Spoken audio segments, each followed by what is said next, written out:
नमस्कार मंडळी. या आधीच्या भागात आपण भगवद्गीतेचा 11 अध्याय 11वा विश्वरूप दर्शन योग या अध्यायातले प्रथम 18 श्लोक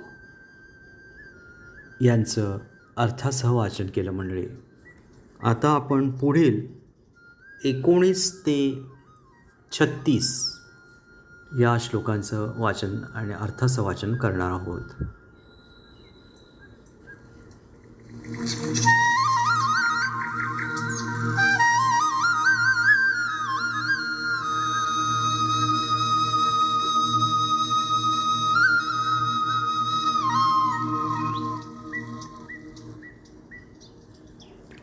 अनादिमध्य अंतम अनंतवीर्यम अनंतबाहुं शशिसूर्यनेत्रं पश्यामि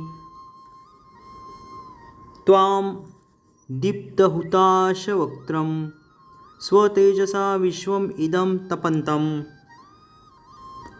तुम्ही आदि मध्य आणि अंतरहित आहात. तुमचा महिमा अगाध आहे. तुम्हाला असंख्य बाहू आहेत. चंद्र आणि सूर्य हे तुमचे नेत्र आहेत. तुमच्या मुखातून बाहेर पडणारा अग्नी संपूर्ण विश्वाला तुमच्याच तेजाने तप्त करीत असल्याचे मी पाहत आहे. द्यौ आपृथिव्यो इदम अंतरम हि व्याप्तं त्वया एकेन दिशः च सर्वाः दृष्ट्वा अद्भुतं रूपम् उग्रं तव इदं लोकत्रयं प्रव्यथितं महात्मन्. तुम्ही एकट्याने संपूर्ण आकाश, ब्रह्मलोक आणि त्यांच्यामधील सर्व दिशा व्याप्त केल्या आहेत. हे महात्मन, तुमचे हे उग्र आणि अतिशय अद्भुत रूप पाहून सर्व ग्रहलोक अतिशय व्यथित झाले आहेत.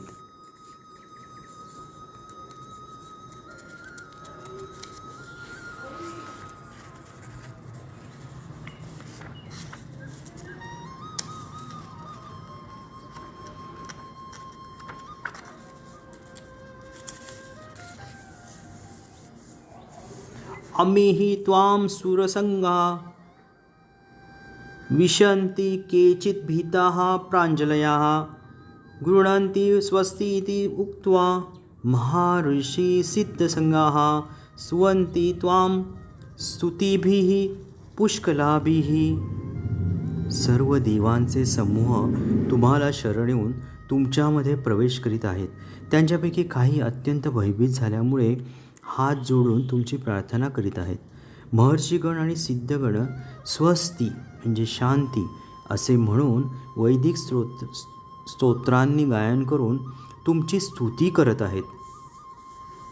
रुद्रादित्या वसो ये च साध्या विश्वैः अश्विनौ मरुतः चोष्मपाशं गंधर्वयक्षासुरसिद्धसंघा वीक्षन्ते त्वां विस्मिताश्चैव सर्वे.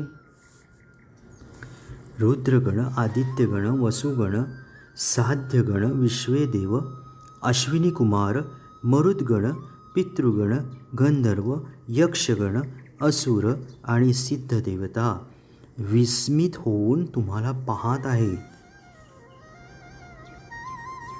रूपं महत्ते बहुवक्त्रनेत्रं महाबाहो बहुबाहुरूपादं बहुदरं बहुदष्टांकरालं दृष्ट्वा लोकाः प्रव्यथिताः तथाहं. हे महाबाहू, देवतांसहित सर्व लोक तुमचे अनेक नेत्र, मुखे, भुजा, जांघा, पाय, उदरे आणि भयंकर दाढा असणारे महाकाय रूप पाहून अतिशय व्यथित झाले आहेत आणि त्यांच्याप्रमाणेच मी सुद्धा व्यथित झालो आहे.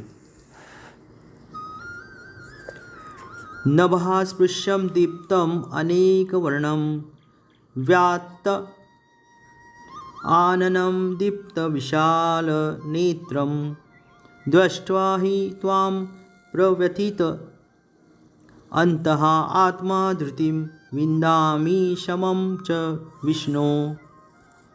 हे सर्वव्यापी विष्णू, अनेक तेजस्वी वर्णांनी युक्त असे तुम्ही आकाशास स्पर्श करीत असलेले पाहून, तसेच तुमची आव असलेले मुखे आणि प्रदीप्त विशाल नेत्रांनी युक्त असे तुमचे रूप पाहून माझे मन भयाने व्यथित झाले आहे.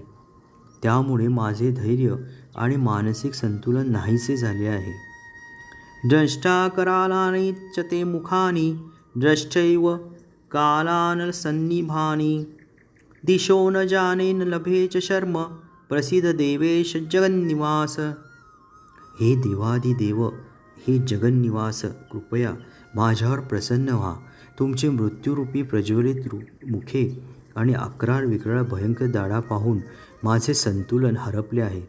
सर्वच बाजूंनी मी गोंधळलो आहे.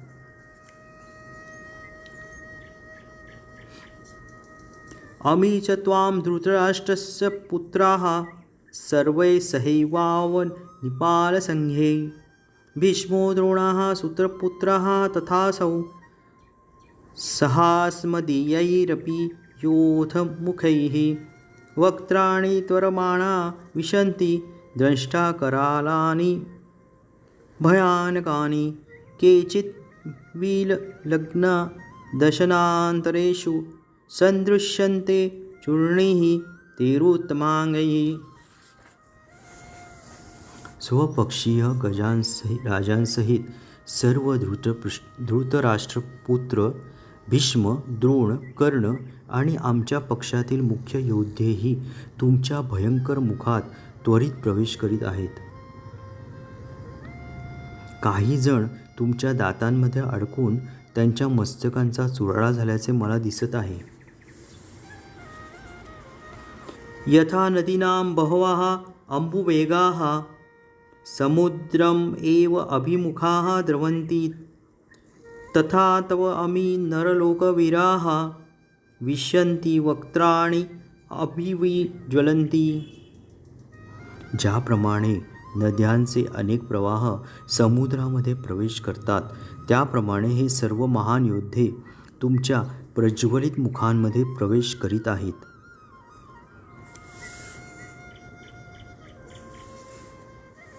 यथा प्रदीप्तं ज्वलनं पतंगा विशन्ति नाशाय समृद्धवेगाः तथैव नाशाय विशन्ति लोकाः तवापि वक्त्राणि समृद्धवेगाः. ज्याप्रमाणे पतंग आपल्या विनाशाकरिता प्रदीप्त अग्नीमध्ये प्रवेश करीत असतात, त्याप्रमाणे हे सर्व लोक द्रुतगतीने तुमच्या मुखांमध्ये प्रवेश करीत असल्याचे मी पाहत आहे. लेलिहस्ये ग्रसमानः समन्तात् लोकान् समग्रान् वदैनीः ज्वलद्भिः तेजोभिः आपूर्य जगत् समग्रं भासः तव उग्राः प्रतपन्ति विष्णो. हे विष्णू, तुम्ही आपल्या प्रज्वलित मुखांनी सर्व बाजूंनी सर्व लोकांना गिळंकृत करत असल्याचे मी पाहत आहे. तुम्ही आपल्या तेजाने संपूर्ण जगत व्यापले असून उग्र प्रखर होरपळणाऱ्या किरणांनी प्रकट झाला आहात.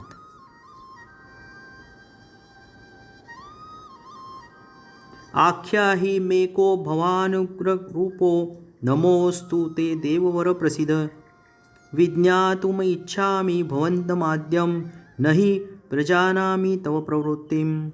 हे देवादिदेव, कृपया मला सांगा की उग्र रूपधारी तुम्ही कोण आहात. मी तुम्हाला प्रणाम करतो. कृपया माझ्यावर प्रसन्न व्हा. तुम्ही आदिपुरुष आहात. मी तुम्हाला जाणू इच्छितो, कारण मला तुमचे प्रयोजन माहीत नाही. श्री भगवानुवाच कालोऽस्मि लोकक्षयकृत् प्रवृद्धो लोकान् समाहतुः हि मिह प्रवृत्ताः ऋतेऽपि त्वां न भविष्यन्ति सर्वे ये वस्थिताः प्रत्ययनिकेषु योधाः. श्री भगवान म्हणाले, जगतांचा विनाश करणारा काळ मी आहे आणि सर्व लोकांचा संहार करण्यासाठी मी या ठिकाणी आलो आहे. तुझ्या व्यतिरिक्त म्हणजेच पांडवांव्यतिरिक्त दोन्ही सैन्यातील सर्व योद्ध्यांचा विनाश होणार आहे. तस्मात् त्वम् उत्तिष्ठ यशः लभस्व जित्वा शत्रून् भुङ्क्षस्य राज्यं समृद्धं मया. एव एते निहताः पूर्वम् एव निमित्तमात्रं भव सव्यसिचान.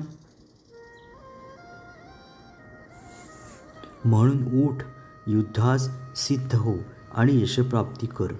शत्रूवर विजय मिळव आणि समृद्ध राज्याचा उपभोग घे. माझ्या योजनेनुसार त्यांचा पूर्वीच मृत्यू झाला आहे.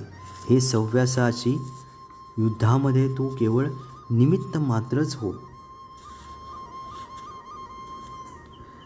द्रोणं च भीष्मं च जयद्रथं च कर्ण तथान्यानपि योधवीरान् मया हतान्नः त्वं जहि मां व्यथिष्ठा युद्धस्व जेतासि रणे सपत्नान्. द्रोण, भीष्म, कर्ण आणि इतर शूरवीर योद्ध्यांना मी पूर्वीच मारलेले आहे. म्हणून तू त्यांचा वध कर आणि व्यथित होऊ नकोस. केवळ युद्ध कर. यामुळे युद्धामध्ये तू शत्रूवर विजय प्राप्त करशील. संजय उवाच. एतत् श्रुत्वा वचनं केशवस्य कृत अंजलिः वेपमानः किरीटी नमस्कृत्वा भूयः एव आह कृष्णं स गद्गदं भीतभीतः प्रणम्य. संजय धृतराष्ट्राला म्हणाला, हे राजन, भगवंतांकडून हे वचन ऐकून थरथर कापणाऱ्या अर्जुनाने हात जोडून पुन्हा पुन्हा नमस्कार केला. अत्यंत भयभीत झालेला अर्जुन सद्गती स्वरात भगवान श्रीकृष्णांना असे म्हणाला. अर्जुन उवाच. स्थाने ऋषिकेश तव प्रकीर्त्या जगत् प्रहर्षति अनुरज्यते च रक्षामि भीतानि दिशाः द्रवन्ति सर्वे नमस्यन्ति च सिद्धसंगाः. अर्जुन म्हणाला, हे ऋषिकेश, तुमच्या नामश्रवणाने संपूर्ण जगत हर्षोल्लासित होते आणि सर्व लोक तुमच्यावर अनुरक्त होतात. सिद्ध पुरुष जरी तुम्हाला नमस्कार करीत असले तरी राक्षस भयभीत होऊन इतस्ततः पळत आहेत. हे सर्व योग्यच घडत आहे. कस्माच्च ते नमेरन महात्मन गरीयसे ब्रह्मणः अपि अधिकर्ते अनंतदेवेश जगन्निवास त्वम् अक्षरं सत् असत् तत्परमं यत्. हे महात्मन, ब्रह्मदेवांपेक्षाही श्रेष्ठ असे आदिसृष्टीकर्ते तुम्ही आहात. तर मग त्यांनी तुम्हाला का बरे आदरपूर्वक नमस्कार करू नये? हे अनंत, हे देवादिदेव, हे जगन्निवास, या भौतिक सृष्टीच्या पलीकडे असणारे तुम्ही परम अविनाशी सर्व कारणांचे कारण आहात.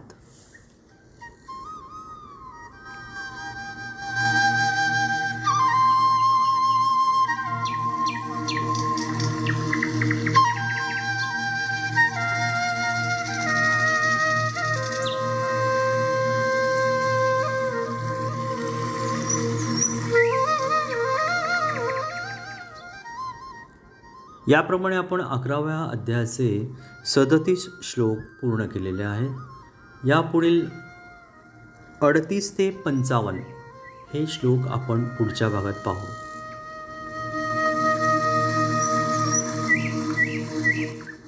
ओम नमो भगवते वासुदेवाय.